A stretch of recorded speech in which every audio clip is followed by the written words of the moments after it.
Zdravstvuyte, druzhya, that's hello friends in Russian. Intriguing, isn't it? Today we're embarking on a fascinating journey into the heart of the Russian language. This ancient and beautiful tongue, full of mystery and charm, is more than just a way of communication. It's a window into a rich, diverse culture and an intricate mindset. Our first phrase, Zdravstvuyte, druzhya, is a perfect example of this. In English, we might casually say, hello, friends, but in Russian, this greeting carries a sense of warmth and camaraderie. It's a small piece of the language puzzle, but an important one. Learning phrases is like collecting keys, each one unlocking a new door to understanding.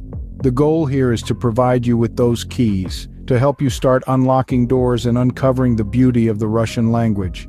By the end of this video, you will be able to greet your friends in Russian. Exciting, isn't it? Now it's time to dive into some commonly used Russian phrases. Let's start by learning how to say hello. The most common Russian greeting is Zdravstvuyte, pronounced as Zdravstvuyte.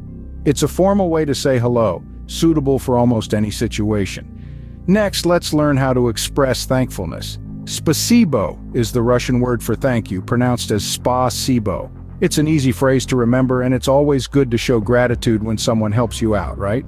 Now, let's move on to a phrase that's essential for any conversation, asking someone how they are. In Russian, you would say "Kak dela," which translates to "How are you?" It is pronounced as "Kak diela." It's a great phrase to use to show interest in the person you're speaking with. Next up, let's learn how to say please. The Russian word for please is "Pojaluista," pronounced as "Pojaluista." Remember, being polite never goes out of style, and it's an important phrase to use when asking for something. Finally, let's learn how to say goodbye in Russian. Do svidaniya is the formal way to say goodbye, pronounced as do svidaniya. It's a respectful way to part ways after a conversation. So to recap, we've learned 5 commonly used Russian phrases. Zdravstvuyte for hello, spasibo for thank you, kak dela, to ask how someone is, pojaluista for please, and do svidaniya for goodbye. Remember, pronunciation is key in Russian, so don't be afraid to practice these phrases out loud. The more you practice, the easier they'll become. You're now equipped with some basic phrases to kickstart your Russian language journey. Phrases are the building blocks of conversation. You've now got a few blocks to start building with. Next up, we tackle the tricky terrain of Russian pronunciation. Diving right in, let's start with the notorious Y sound. This letter doesn't have an equivalent in English, but you can try to pronounce it by forming the sound E as in C, while pulling your tongue a bit back in your mouth. It's a bit like a hybrid between I and U. It's found in words like sin, meaning sun, and tai, meaning you. Next is the ZH, which sounds like the S in pleasure. It's a smooth, buzzing sound that you'll encounter in words like zazan, meaning life, and muzh, meaning husband. Now let's give she a shot. It's similar to the shish sound in English, as in shop, but it's a bit more forceful and less rounded. You would hear it in words like shkola, meaning school, and mish, meaning mouse. Don't forget about chi. It's pronounced like cheech and chair, but it's sharper, almost like you're sneezing. Think of words like chai, meaning tea, and nak, meaning night. Lastly, we have I. It's a short I sound, almost like the Y in yo-yo. It's a sound you'll find in words like mai, meaning may, and poi, which is the command sing. These are just a few of the unique sounds you'll encounter when learning Russian. Remember that these pronunciations are not set in stone and may vary depending on the region and accents. It's also important to note that Russian is a phonetic language, meaning words are pronounced exactly as they are spelled. One of the biggest keys to mastering Russian pronunciation is understanding how stress works in words. Stress in Russian is mobile and can fall on any syllable. It's something that can change the meaning of a word entirely.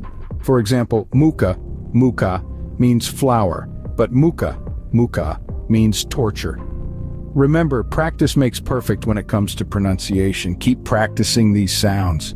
Now let's unfold the secrets of the Cyrillic alphabet. The Cyrillic alphabet, a cornerstone of the Russian language, is as intriguing as it is beautiful. It's a script used in more than 50 languages, primarily in Russia, Eastern Europe, and Central Asia. But what makes it really fascinating is its storied history. The Cyrillic alphabet was developed in the First Bulgarian Empire during the 9th century. 2 monks, Saint Cyril and Saint Methodius, are traditionally credited with its creation. They wanted to translate Greek religious texts into the Slavic languages, but the Latin alphabet wasn't up to the task. So they created a new script, the Glagolitic alphabet, the precursor to the Cyrillic alphabet we know today. Fast forward to the present day and the Cyrillic alphabet is still going strong. In Russian, it consists of 33 letters, 10 vowels, 21 consonants, and 2 signs that do not have a sound of their own. Yes, that's right. Each letter in the Cyrillic alphabet represents a unique sound, making Russian a phonetic language. Now let's dive into some pronunciation. Take B, for example. It looks like a B, but it sounds like the B in boy. G may look like an R, but it sounds like the G in go. The letter D looks like an A, but it's pronounced like the D in dog. And Z, it's like this in pleasure. Yes, it is a lot to take in, but remember, it's all about practice. Take one letter at a time, listen to the sounds, repeat them, write them down. Just like learning any new skill, mastering the Cyrillic alphabet takes time and patience. The Cyrillic alphabet might seem daunting at first, but with practice, you'll master it. Now that we've got some basics down, how about a basic Russian conversation? Imagine you've just stepped off a plane in Moscow. You're tired, you're hungry, and you're looking for a cafe. You see a local and decide to ask for directions. Your conversation might go something like this. You, Zdravstvuyte, hello. Local, Zdravstvuyte, hello. You, GDE cafe, where is the cafe? Local, Cafe na pravoi storone, the cafe is on the right side. Let's break it down. Zdravstvuyte is a formal way to say hello in Russian, suitable for any time of day. GDE means where, and cafe is, well, cafe. So, GDE cafe is how you ask where is the cafe. The locals reply, Cafe na pravoi storone translates to, the cafe is on the right side. Na pravoi storone means on the right side. So you know where to go, and you've just had your first basic Russian conversation. Now let's imagine you're at the cafe and you want to order a coffee. This might be your exchange with the barista. You, "Я хочу кофе, пожалуйста." I want coffee, please. Barista, "Какой кофе вы хотите?" Which coffee do you want? You, "Espresso, пожалуйста." Espresso, please. Here, "Я хочу" means I want, and "пожалуйста" is a polite way to say please. The barista's question, "Какой кофе вы хотите?" means, which coffee do you want? And your response, "Espresso, пожалуйста," is simply, "Espresso, please." These are just simple examples, but they demonstrate how the phrases we've learned can come together in a real-world conversation. Remember, practice makes perfect, so don't be shy to use these phrases as much as you can. With this conversation, you've taken your first step into the world of Russian language. Well done. We've covered a lot today, haven't we? We started off by learning some catchy Russian phrases. I'm sure you'll remember them when you need to impress some Russian friends.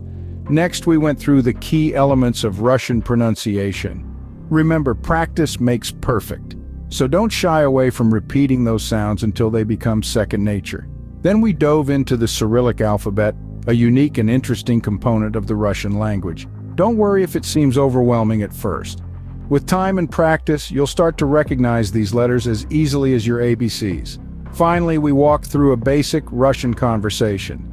This is where all the pieces come together. Keep practicing these dialogues, and before you know it, you'll be able to hold your own in a Russian chat. Remember, learning a new language opens up a whole new world. Keep practicing, and soon you'll be chatting away in Russian. Do svidaniya, or goodbye until next time.